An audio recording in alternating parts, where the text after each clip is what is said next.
The City of Neenah is pleased to provide video recordings of City Council meetings.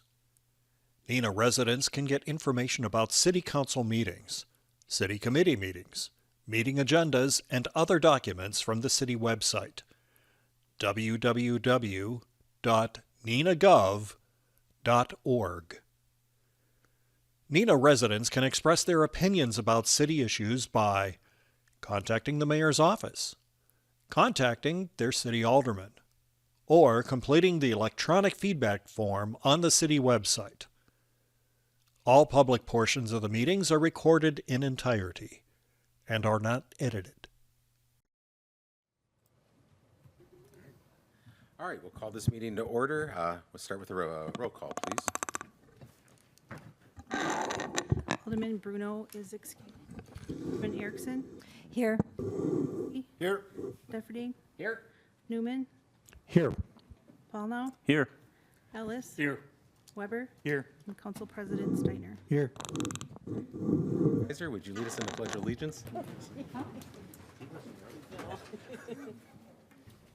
I pledge allegiance to the flag of the United States of America and to the republic for which it stands, one nation, under God, indivisible, with liberty and justice for all. Okay, today we have two proclamations. We'll start out by proclamation number 1, honoring the 125 years of dedication, charity, and community, the Neenah Menasha Elks Lodge number 676. Whereas Neenah Menasha Elks Lodge number 676 is celebrating 125 years of service, fellowship, and commitment to the community in 2026. And whereas for generations the Lodge has supported charitable giving, veterans, youth programs, and local families through dedicated service and outreach. And whereas the members of the Neenah Menasha Elks Lodge 676 have helped strengthen the community through compassion, volunteerism, and civic spirit. And whereas the Lodge's 125th anniversary celebration is a meaningful opportunity to honor its legacy and continue mission of service for years to come. And whereas the City of Neenah is pleased to recognize this important milestone and commend Neenah Menasha Elks Lodge 676 for its lasting contribution to the greater community. Now, therefore, I, Brian Borchard, Mayor of the City of Neenah, do hereby proclaim July 17, 2026 as Neenah Menasha Elks Lodge 676 Day in the City of Neenah, and encourage all residents to join in recognizing celebrating 125 years of dedication, charity, and community service, dated this 15th day of July 26th. Anyone from the Elks here by chance? All right, thanks. All right, on to our next proclamation. Honoring the retirement of Jerry Kaiser. Whereas Jerry Kaiser has dedicated 35 years of faithful, exemplary service to the City of Neenah, serving the distinction as Traffic Engineer, Deputy Director of Public Works, and Public Works Director since November 26, 1990. Whereas throughout his distinguished career, Jerry Kaiser has demonstrated exceptional leadership, professionalism, and unwavering devotion to improving the infrastructure and quality of life in our community.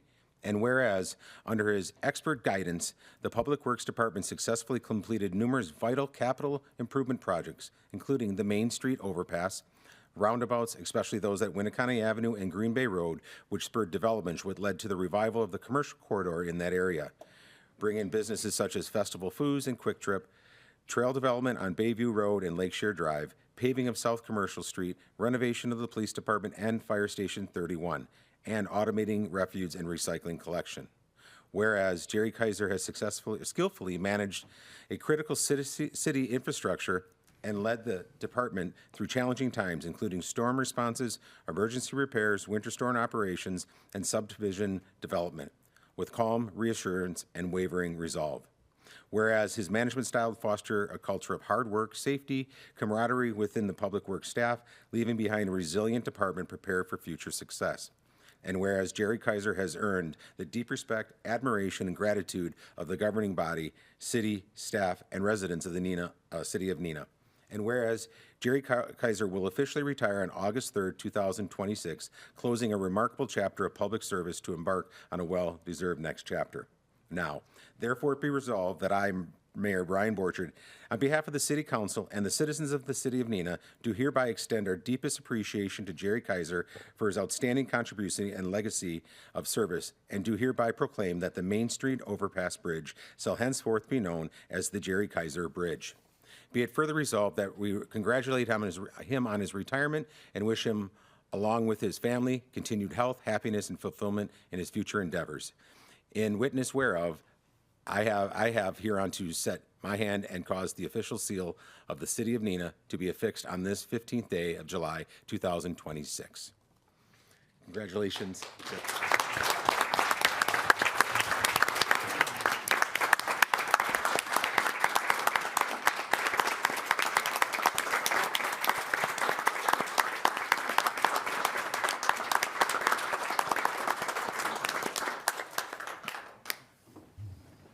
If you know Jerry, you know he's really excited about all this attention, right?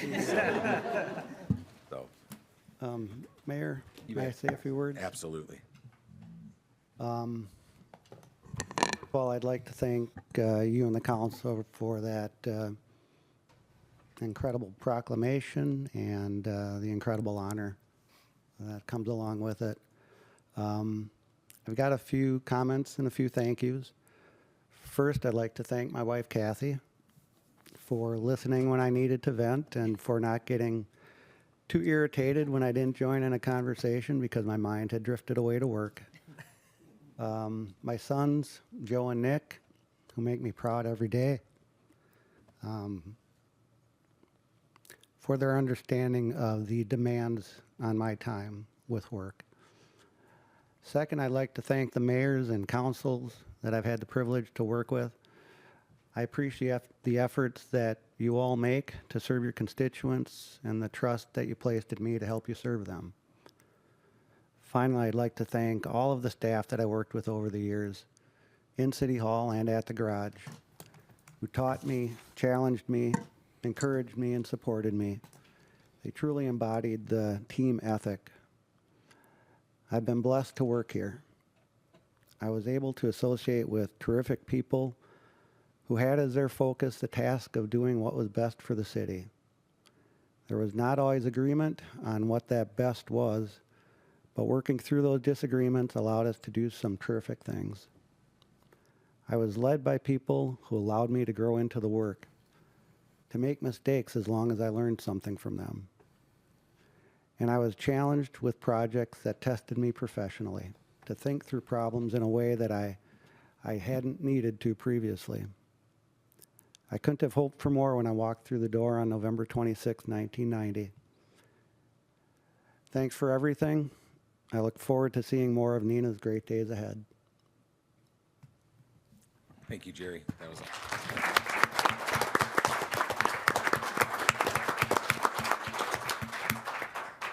stay tuned. I'm sure there'll be more celebrations along the way, so be in touch. So, all right. Moving on to any of the confirmation of the mayor's appointments. There are none.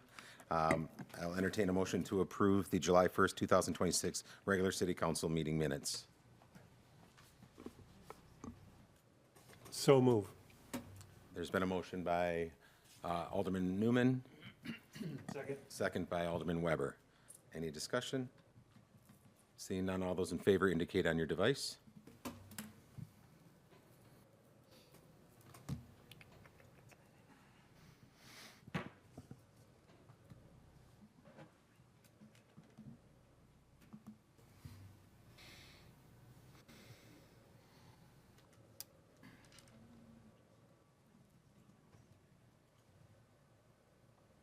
Okay, motion passes 8-0. All right. At this point, we'll open up the public forum. Speakers must state their name and residential address and are allowed to speak 5 minutes and speak on any topic. Anyone here to address? Sure, come on up.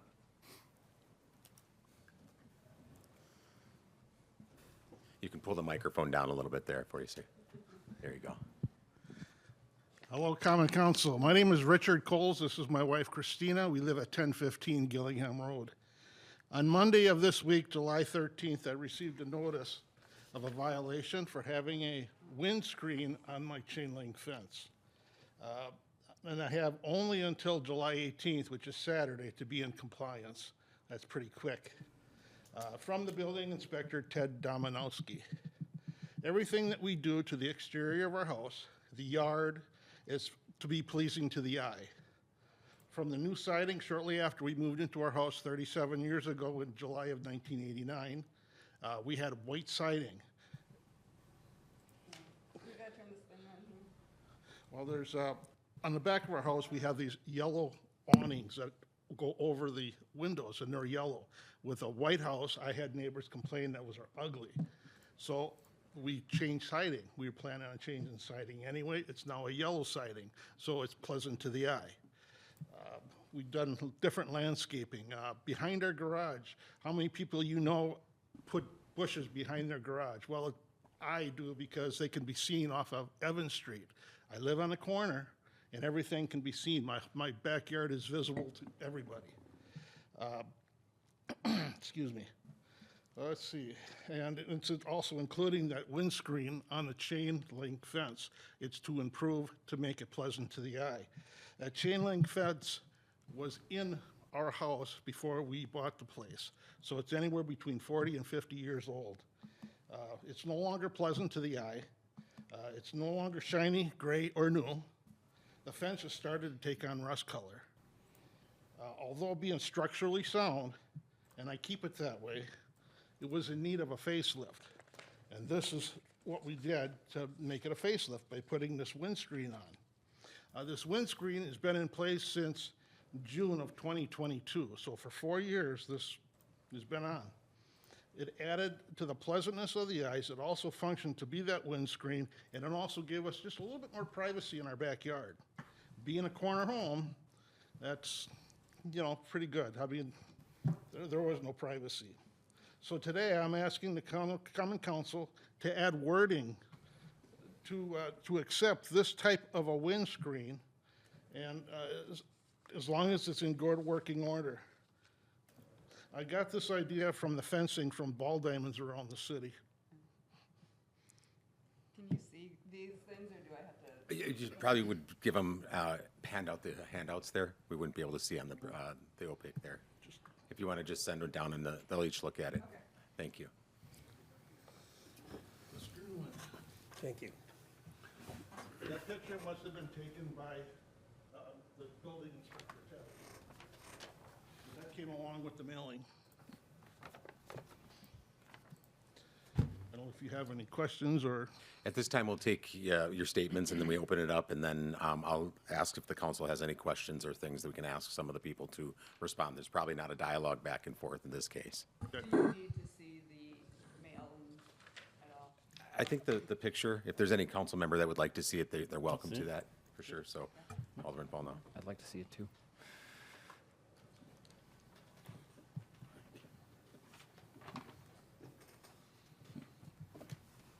Okay.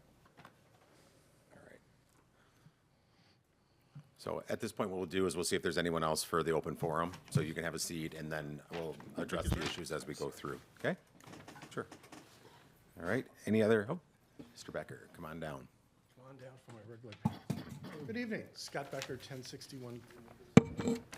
I would like to propose that Island Park be named after Theodore Clark Peters, who in 2028, that will be the anniversary of her untimely death at the age of 32. When she died in 1903, even though she was only 32, she helped build so many things in our community that benefits us today.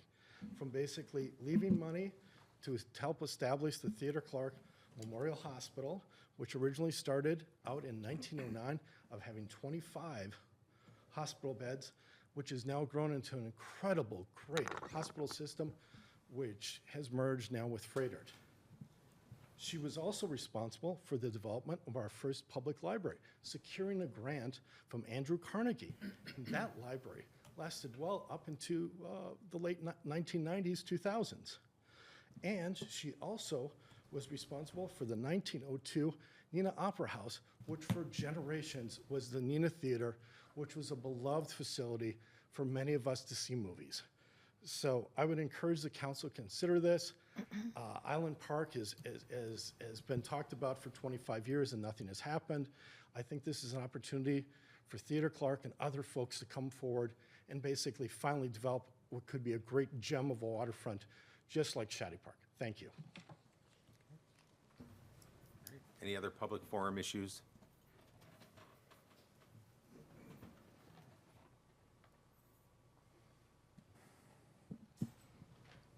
Carrie Lendrum, 419 11th Street. I thought it would be fun to read the card that I got for Jerry for his retirement. It's super dog, like Superman. Because that's how I feel about your skills. I mean, you are truly a superhuman engineer. And I know I tease you a lot about your pens in your pockets and all that kind of engineering kind of stuff. So I just thought I would share this with everyone. Okay, I have to redact a little bit of it, but Jerry, you are one of the most cherished people at City Hall. Thank you is not enough for all you have done for Neenah. Your expertise, incredible expertise, history, and calm competence will be very missed. And I think I probably speak for everyone on that. So, and I just want to mention that if you do get bored, prior Mayor Jane Lang's Friends of Neenah volunteer group, you can weed with me. I do your traffic islands. You can cut buckthorn. With Frank right here. There are a lot of things you can do. Administrative, data entry, a lot of stuff. So don't ever worry about being bored in your retirement.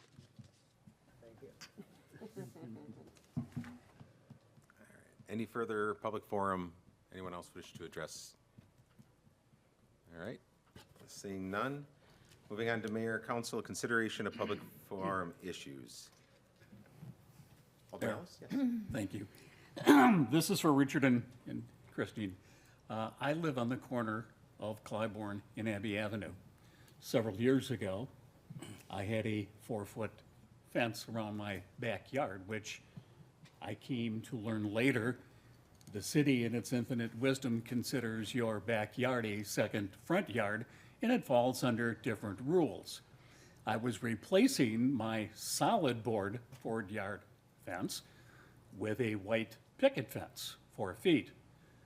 And then I was informed after the purchase and by a member of the department that it was okay, that it wasn't okay, and if I wanted the 4 foot, I had to regress like 20 feet, which would have put it in my garage. So my wife and I had to contact the builder, and we had to exchange some dollars and flip out a 4 foot for a 3 foot. And my property is probably 50 yards from the corner, but it's a second front yard. So I measured my displeasure at that time with rules that I thought were kind of silly. So you have my support 100%, and I know that the Community Development Department is working on a lot of these old rules, all right? And I hope that we can come to a fair and equitable judgment, because from what I see, that looks really nice. And I just wanted to share that with you, that I feel your pain. Alderman Defferding? Thank you, Mayor. I want to echo those sentiments. In fact, I would actually say that some people had an issue with some of those rules that led to some people running for office and winning. And I think that, and to also to echo Alderman Ellis's what he said is that, yeah, we are indeed taking a look at a lot of these old rules and old ordinances that are antiquated now and no longer apply. This is something I plan to follow through with. The proper, and if it, you know, we can still make changes if those this rezoning code change doesn't address some of this stuff. The proper committee of jurisdiction would be Public Services and Safety, which is a committee that I'm on.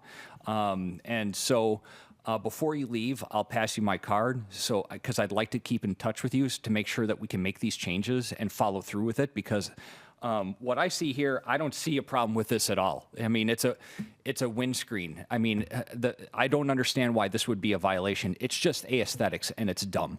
And so I'm with you 100% on that. So before you leave, I'll be giving you my card so that we can continue contact going forward. Council, Alderman Steiner, or President? I'm just curious, in terms of background, if anyone knows why that would be in the municipal code. What is it, aesthetic? Is it, because to me, when I look at that, I don't really see an issue with that. I'm just curious if there's some alternative reason I'm not thinking of. There are different materials, that are prohibited. Sometimes, if depending where the fence was, if it was blocking maybe vision triangle, people couldn't, see if they're turning. So that might have been some language why they put that in there. I don't know the entire history of why it was put in there, but certainly it's something that we can take a look at and see if there's a compromise that we can come up with. Okay. Thank you. Alderman Erickson. Thank you, Mayor. I have a question. I think I heard it correctly. You said how long this has been up before you got this notice? It's been 4 years. At 4 years?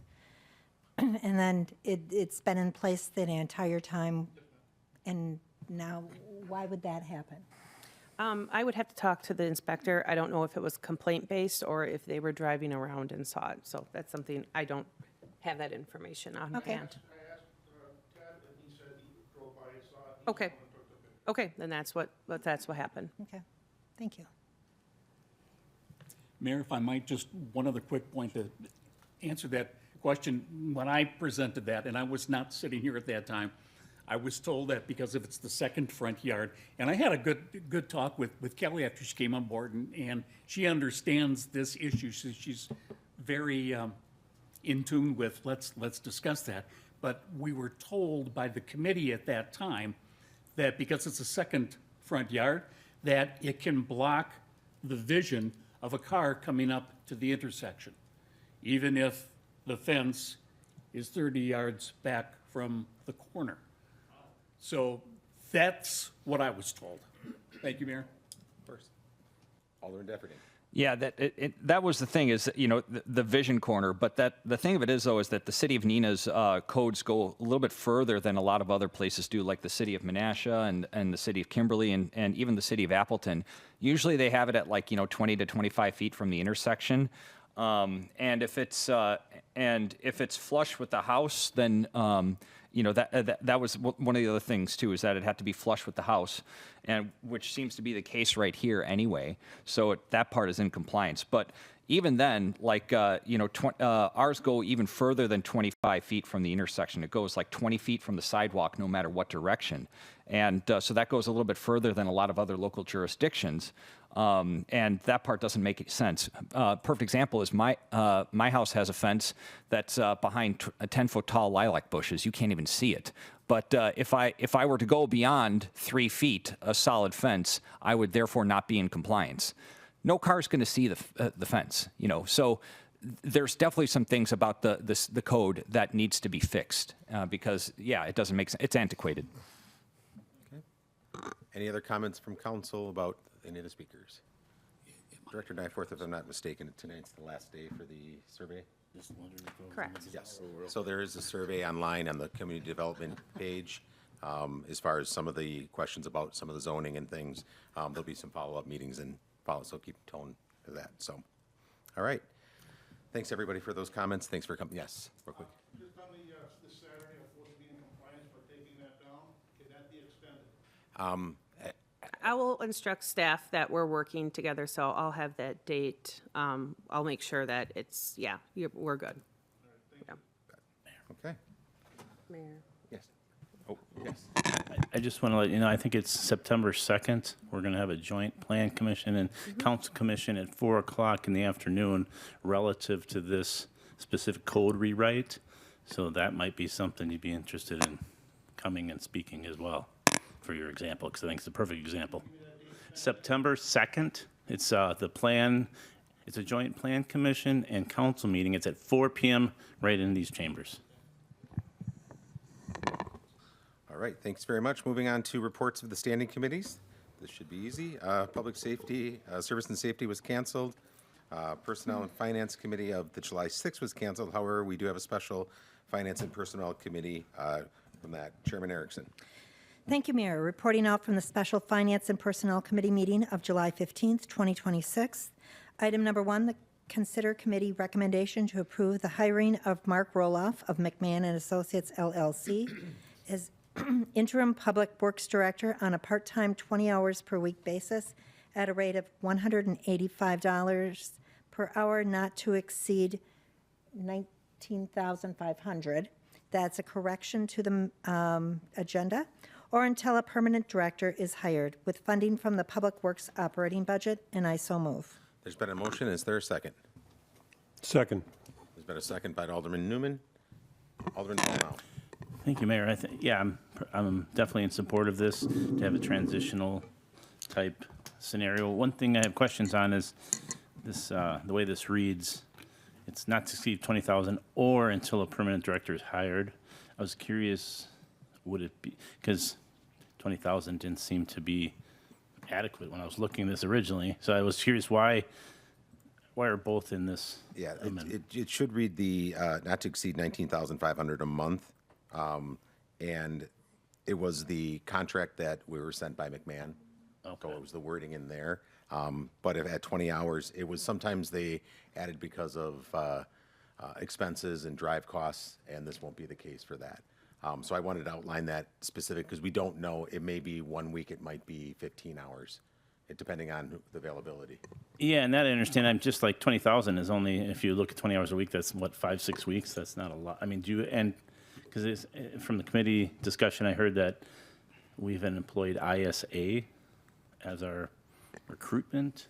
IPA as our, now is that the same company that is doing the Neenah efficiency study, or is this a different? Yes, and the one that did our strategic plan? Yes. What is any estimated timeline on that? Because it seems like 3, that's not a lot. Yeah. 3 applicants, so is there plans to go somewhere else with maybe a different recruitment, or is that? We are still paying them to be able to come and do the final, or to do the recruitment. And with Director Barber, we kind of tweaked the request to hopefully cast out a larger net. And so they're working on that currently now. Okay, thank you. Okay. All right. Any other discussion? Seeing none, please indicate your vote on your device.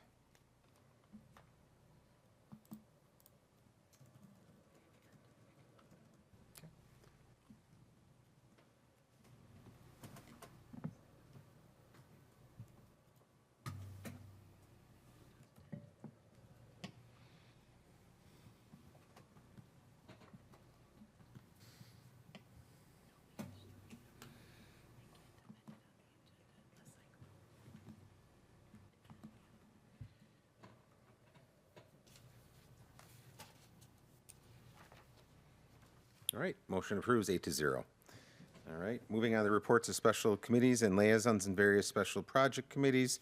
Plan Commission canceled. Moving on to the Board of Public Works meeting of July 15th. Vice Chairman Ellis. Thank you, Mayor. Committee recommends final pay request for contract 4-25, concrete pavement and sidewalk repair to Al Dix Concrete, Kokona, in the amount of $236,365.40, and I would so move. There's been a motion on the floor. Is there a second? Second. Seconded by Alderman Linsky. Any discussion? Seeing none, please indicate your vote on your voting device.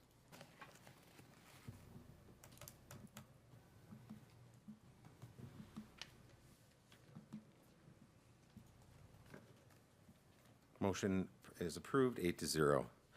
Moving on to the report from the Library Board meeting of July 15th, 2026. Alderman Erickson. Thank you, Mayor. Reporting out from the Neenah Library Board of Trustees, which met today at 4 o'clock. I would like to highlight some things from the meeting. During the month of June, there were 25,241 library visits. 53,944 items were checked out. 210 people have signed up, 210 more people this year have signed up for the summer library reading program than last year. In fact, 14 people signed up today.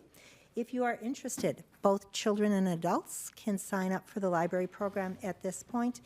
And so please visit the library and get the information for that. There were 260 items checked out from the biblio cycle, and the Neenah Public Library has partnered with the Neenah Boys and Girls Club, and they visit there regularly to check out books as well. There were 478 public meeting room reservations in the month of June, and there were 253 new card holders. The Neenah Library is very busy with the summer reading program, and I encourage you to visit the library, and as always, please check out some books. Thank you for your report. On to your next report, Neenah Arts Council, meeting of July 8th. Thank you, Mayor. The Neenah Arts Council met on Wednesday, July 8th at 4 p.m. Since I last reported out, we were at the Neenah Farmers Market Saturday, June 27th. We were at Community Fest, and for the first time ever, we ran out of materials because we were so busy. It was a huge success. We will be at the Neenah Night Out in Memorial Park on Tuesday, August 4th, and we will also be participating with National Lighthouse Day at Kimberly Point Park on August 7th, Friday night. So we've got other things in the works, but those are down the road. So look forward to seeing everybody at all of those events. And that concludes my report. And thank you to my volunteers. They're wonderful. Thank you for your report, Alderman Erickson. Moving on to the presentation of any petitions. Any petitions? No petitions at this time. Moving on to council directives. At this point, we're going to have a presentation by Attorney David I know, I do that all the time.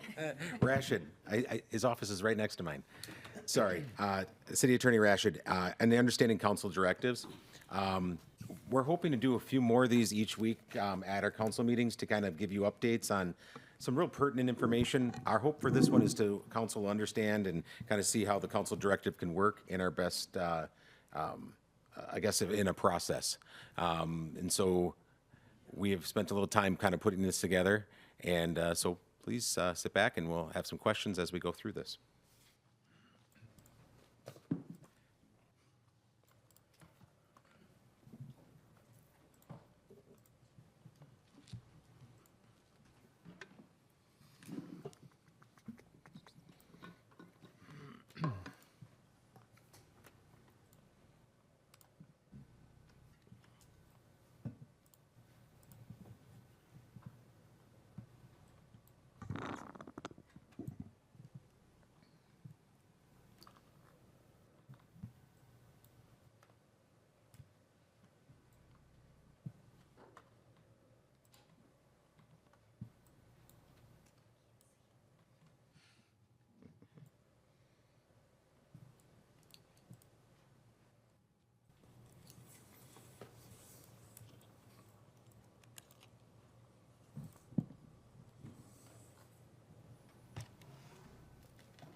All right, good evening, everyone. Some months back, I think before Mayor Borchert even took office, he was still council president. He and I had a conversation about wanting to do this, and I'm indebted to him and Clerk Nagel. They provided some of the slides and some of the research, and then we agreed that I would make this presentation tonight. So as you know, I think back in January of this year, you folks approved through the council the Committee on Rules approved the new revised rules for this body, including the council directive Rule 22. So that's going to be a big part of what we talk about tonight, but the idea here is just to kind of have a conversation and give you some guidance on what was intended and how we think that the council directive can and should work. So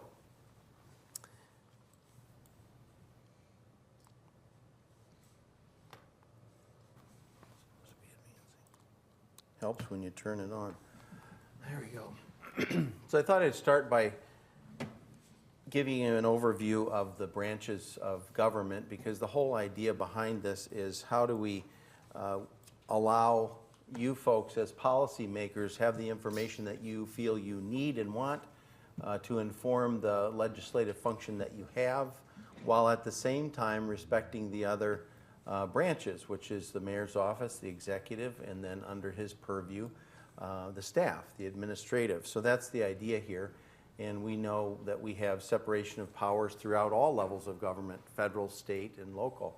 So the legislative is what you folks are, enactment of legislation, adopting budgets, ordinances, policies, etc. This branch is the Common Council's realm, primary realm of authority. And then you have the executive, who directs staff, developing the details relating to the delivery of those services based on the legislation that you folks have passed.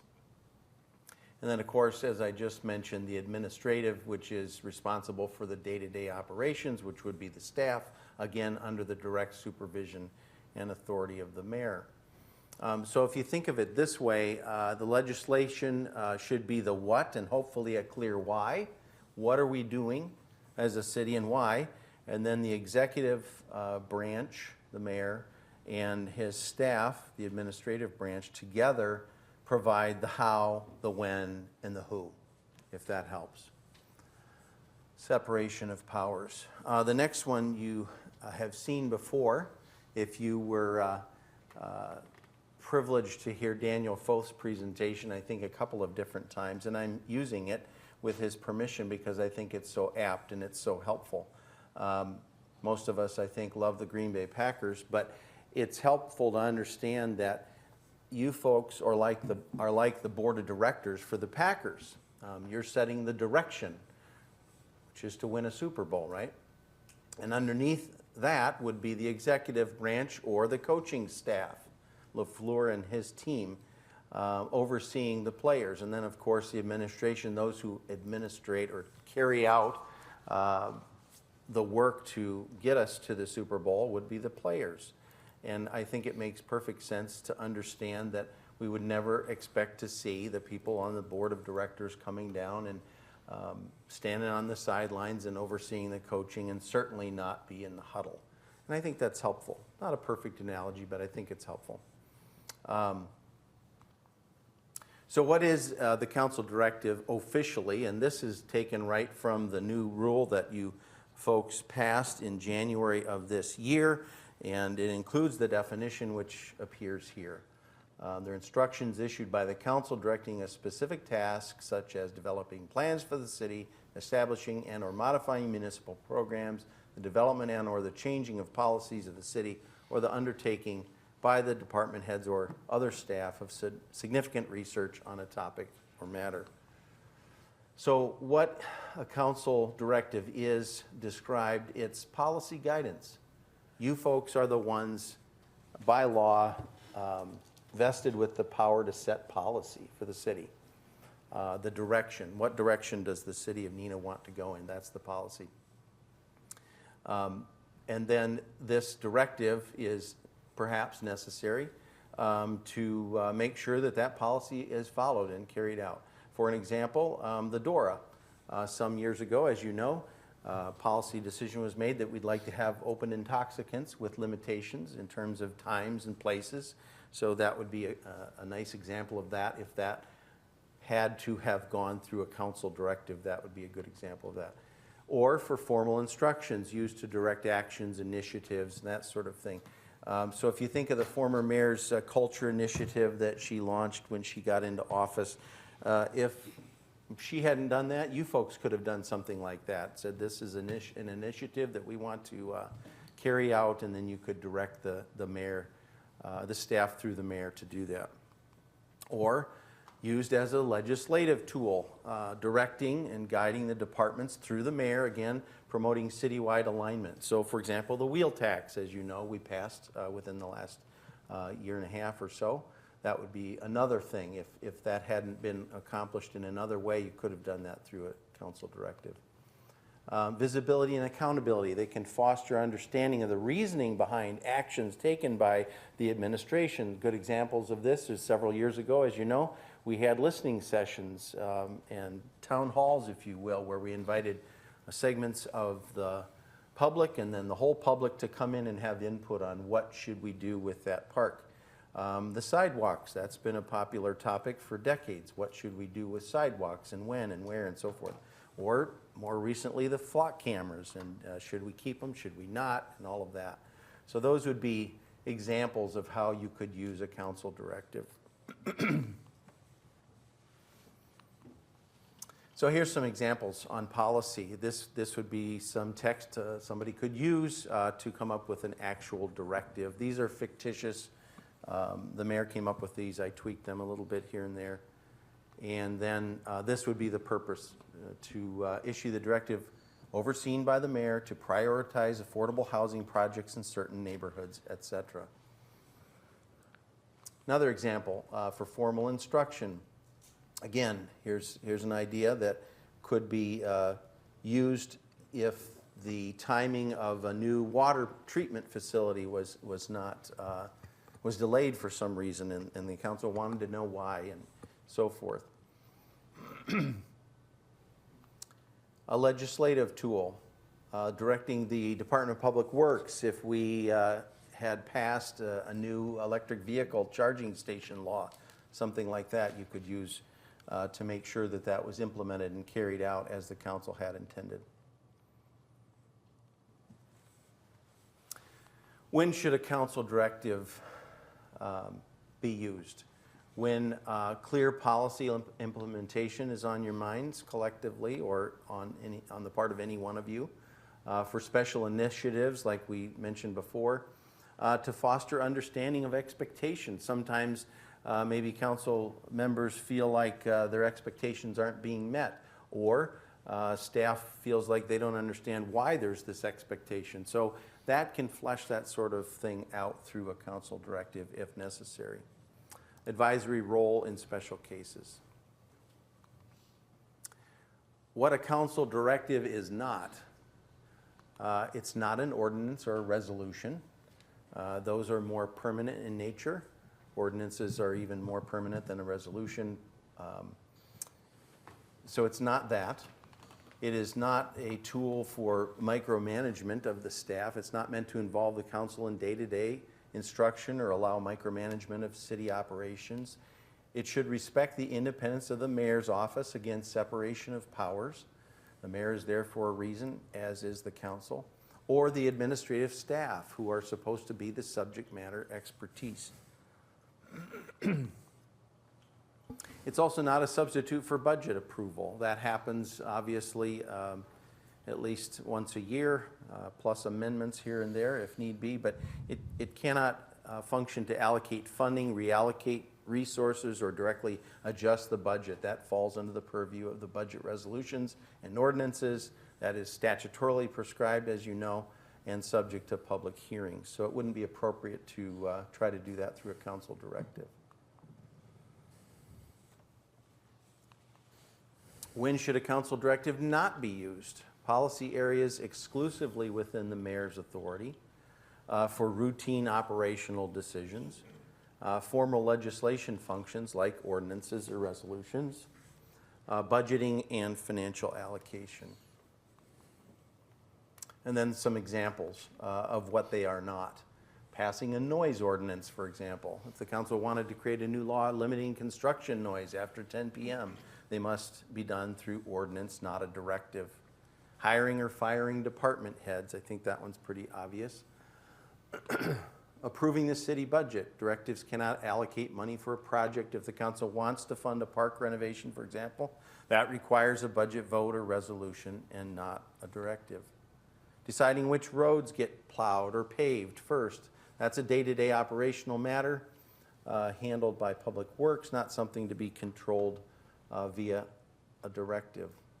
Or changing the zoning code. We're in that process right now. That wouldn't be appropriate to do through a council directive. It's a legislative function ultimately. Obviously, we hire consultants, and we've done that. And then once that is completed, they'll report to you, and then you will presumably pass new legislation adopting those codes. Or mandating how many police officers patrol on a Friday night. That's, again, micromanagement of police operations and outside the scope of a council directive. So what is the process? Again, this is laid out in the new Rule 22 in your rule handbook, and it basically just tells you exactly how this needs to be done. Identify the need, recognize issue, policy gap, etc. Then draft the directive. Sometimes we've had them verbally stated, and that's fine. I think for future understanding, if it gets passed, it would be helpful to have it in writing, so that if it gets passed on down through the mayor and to the department heads, there's clear understanding as to what was intended by the council person. Place it on the agenda for the next meeting. As you know, it has to be moved and seconded, but it cannot be voted on that night. So, for example, if there was one tonight, somebody made a motion, it was seconded, that's fine, and then it goes on to next council meeting for a vote. And then, of course, communication to the mayor and the staff, and then follow up and monitoring. The prudent or wise use of the process, we all know the old saying that just because you can do something doesn't mean you should. And so if I were sitting in your seats, I'd want to ask these things. Is it necessary? A council member may get what they need through less formal means. I think most of us would hope for that. But of course that presupposes that you have good communication and everybody's got good intentions, and people are being reasonable in terms of their request and the responses to the requests. Is somebody already on that? I remember a time recently when Director Rasmussen had been working on, I'll probably get the details of this wrong, but the debt management policy or something like that. And I think that was good because it was requested for a directive, and then it turned out that we really didn't need it because she had already done the heavy lifting on that. So is somebody already on it?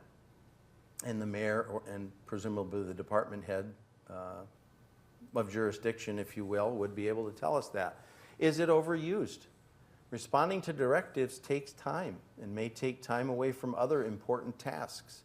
So there's competition for limited resources of time and manpower. So I guess for myself, and I think I speak for the mayor and the other department heads, if you're thinking of doing one of these things, I would challenge you to ask these questions. On a related note, but not directly concerning council directives for this body, but as you all know, I think Alderman Weber, chair of the Public Service and Safety Committee, has recently revealed to us and sent out to everybody the proposed new plan. We'll call it Council Directives Junior here. That's similar type of process that we're excited about to try to implement for the committee. And I'm not going to read all this to you. You got it in an email. But I would encourage you to read that over carefully, have a conversation with Alderman Weber and the mayor, and see if that's something that you can get behind, because I think it's going to really improve things to allow for us to keep track of the open items list and yet do it in a way that respects the mayor and the department head's time and accomplishes both those things.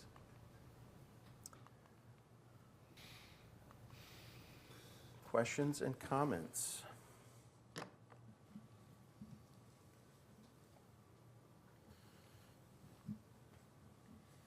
Mayor, if I might, I commend you, I commend Dave and Shar and all the players for putting this together. I really think that it helps zone in, and again, what has been presented is a living, breathing document, and time will tell how we navigate with that.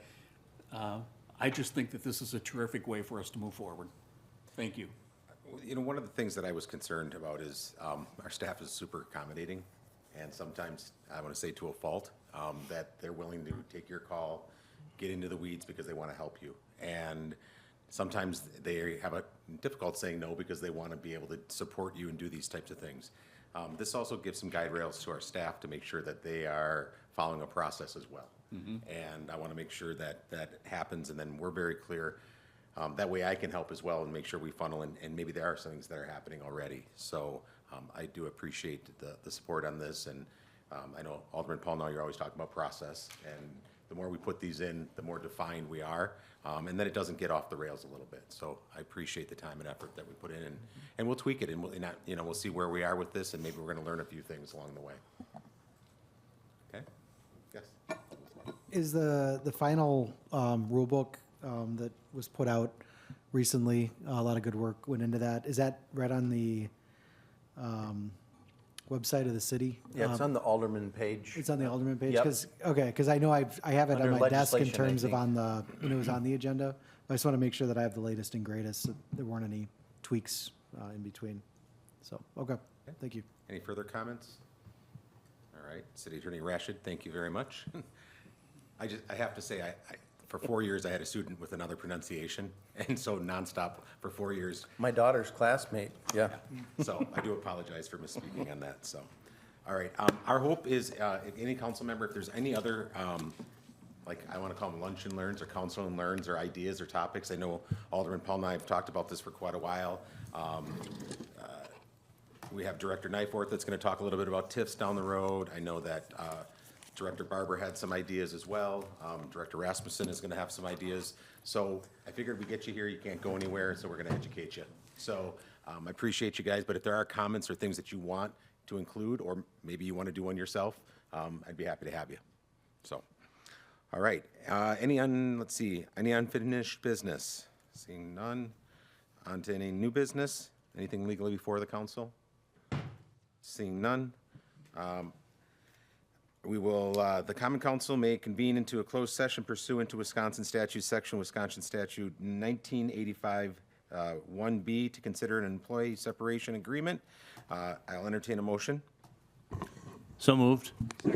Motion by Alderman Weber and seconded by Alderman Paul now. Other way around, sorry. Yep, you threw your voice. Okay.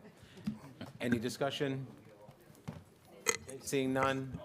All those in favor, please indicate on your voting device.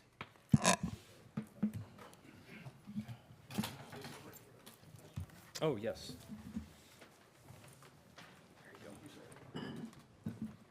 Reach out to me when you can.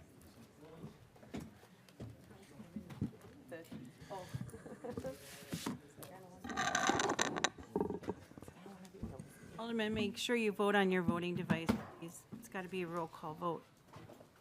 I don't see it up. Because I closed it. Gosh, that's my fault. Sorry. Do you see it yet?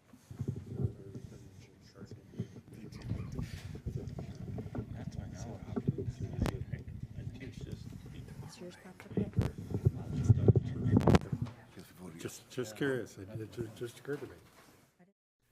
The City of Neenah is pleased to provide video recordings of City Council meetings. Neenah residents can get information about City Council meetings, City Committee meetings, meeting agendas, and other documents from the City website, www.neenahgov.org.